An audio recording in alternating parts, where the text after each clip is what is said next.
My goal was to come to America. My drive came from seeing my parents struggle. That was really the ultimate trigger in my life. I came here with $500 in my pocket. In 6 months, I gotta learn English and I gotta figure out what's next.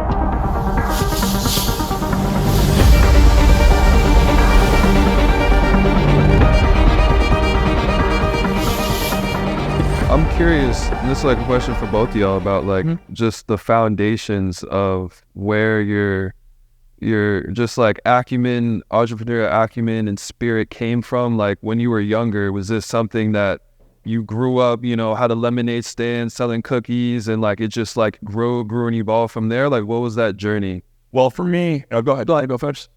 You can go. You sure? All right. I could speak for a while. Okay.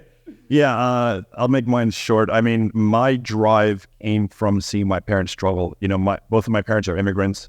My dad had a 5th grade education. My mom had a high school education. To this day, my dad really can't even read that well, but he was a grinder. He was a hustler. He was a hard worker.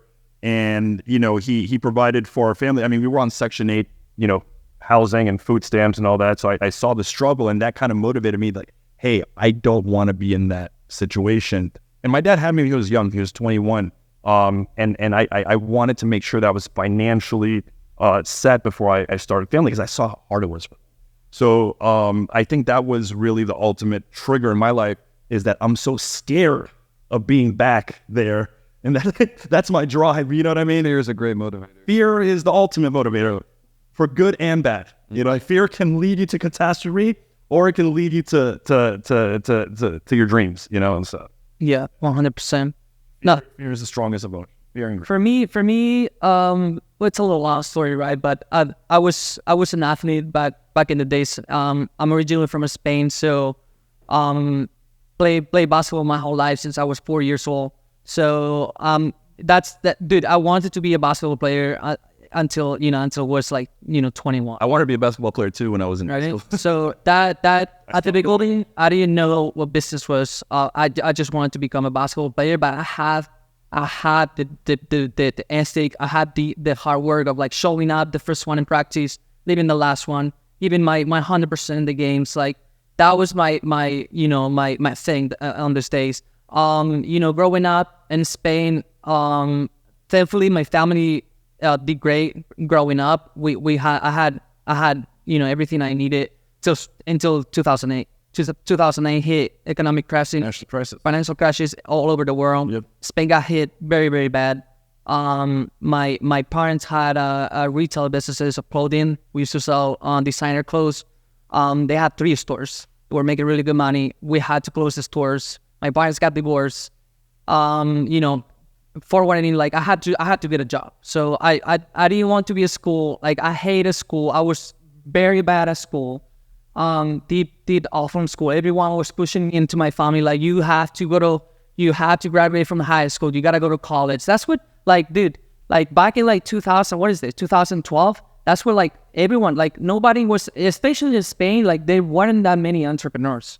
Like that's why I had my goal was to come to America, bro. America was the first thing. I wanted to become a player in America. NBA, I play college and then go to NBA.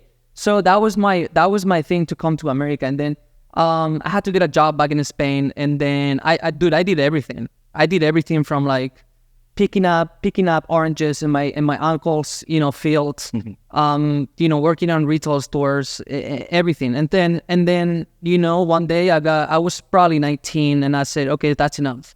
I'm gonna try this thing. So I saved up $3,000.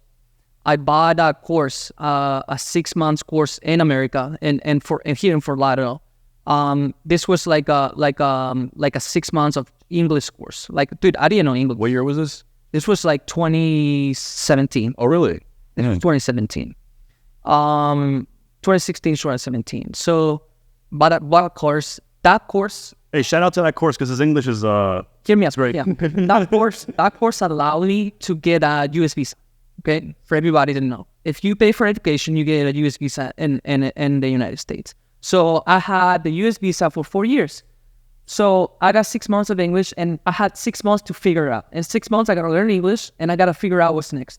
So those 6 months, I came here I spent the $3,000 on the course. I came here with $500 in my pocket, and I bought a Honda Civic 1998. A month later, the car broke, so I had to get a bike.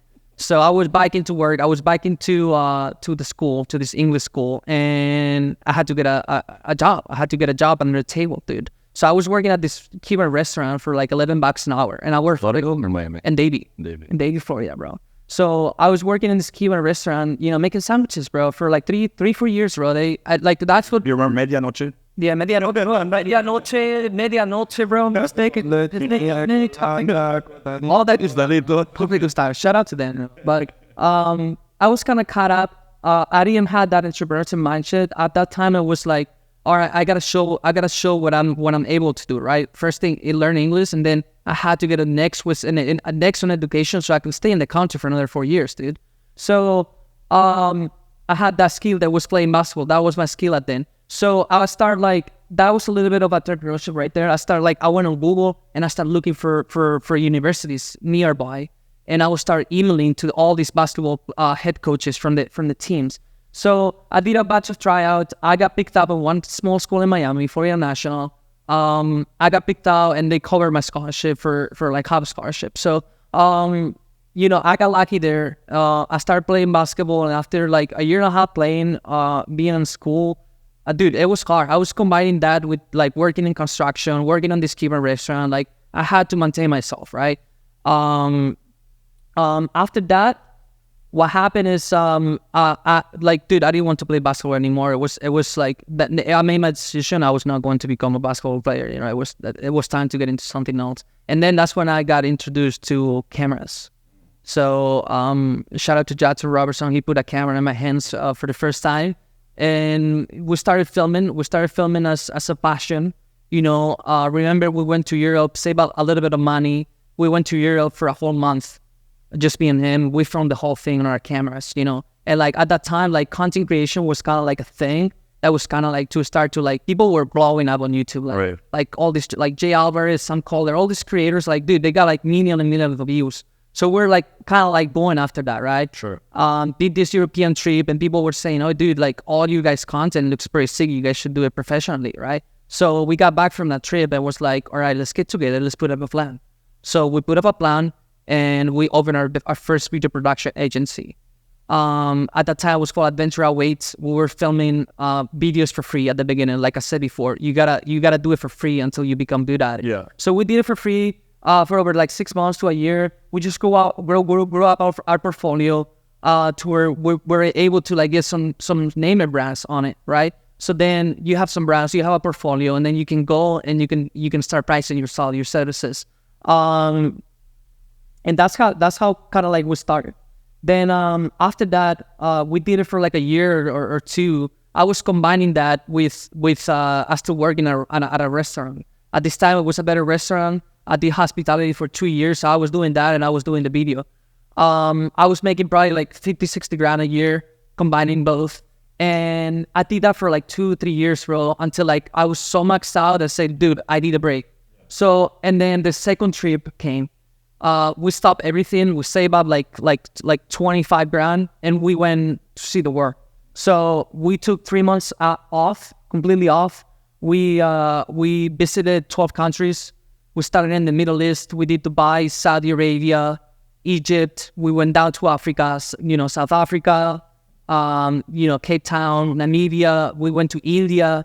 We hit all Asia, Thailand, Bali. I think traveling, if you're Japan. if you're able to do it, it's also very essential for perspective, and that can also push you. That right there opened my mind Right. towards Same here. So where I am today. Same to you, bro. Like they say that going to school is like it's gonna give you a job, dude. Travel the world. If Yep. you can save up 20 grand, go backpack and travel the world.